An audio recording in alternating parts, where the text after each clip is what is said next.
आज का global stage पहले जैसा नहीं है और सबसे बड़ा फर्क क्या है?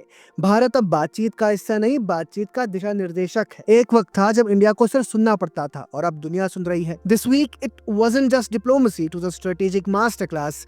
ब्राजील के बेलेम में 10 नवंबर से 21 नवंबर तक COP30 चल रहा था। COP30 यानी 30th session of the conference of the parties to the UN framework convention on climate change. और डेवलपिंग देशों की टोन पहली बार इतनी असर्टिव थी और उस असर्टिवनेस के केंद्र में था भारत ने साफ कहा, डेवलप्ड कंट्रीज को अपनी कमिटमेंट से भागने नहीं दिया जाएगा।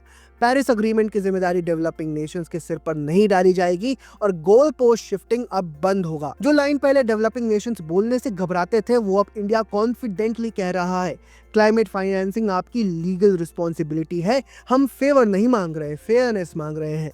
पर असली जीत फाइनल अग्रीमेंट में डेवलपिंग कंट्रीज के दो मेजर डिमांड्स को आगे चर्चा के लिए स्वीकार किया गया।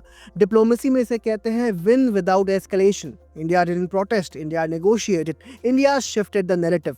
दूसरी बड़ी डिप्लोमेटिक जीत थी जोहानिसबर्ग में IBSA मीट, जो भारत, ब्राजील और साउथ अफ्रीका का एक जॉइंट फोरम है।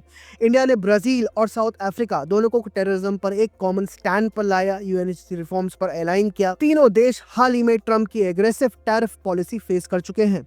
ये सिर्फ यूनिटी नहीं थी, ये थी जियोपॉलिटिकल पोजिशनिंग। IBSA अब सिर्फ एक फोरम नहीं रहा, it has become a south south coordination system और इंडिया इस सिस्टम का एंकर है। और सबसे अहम जियोपॉलिटिकल डेवलपमेंट थी G20 समिट, जिसमें PM मोदी ने सिर्फ स्पीच नहीं दी, उन्होंने एजेंडा बनाया। ग्लोबल कंपैक्ट ऑन AI, इसमें 3 पिलर्स रखे गए, human oversight, transparency, safety by design और फिर एक bold diplomatic moment. G20 nations are invited to India for the AI Impact Summit 2026, जहां ज्यादातर देश AI रेगुलेशन पर चुप थे, वहीं इंडिया ने नेतृत्व दिखाया। India was asking for consensus, India was offering direction.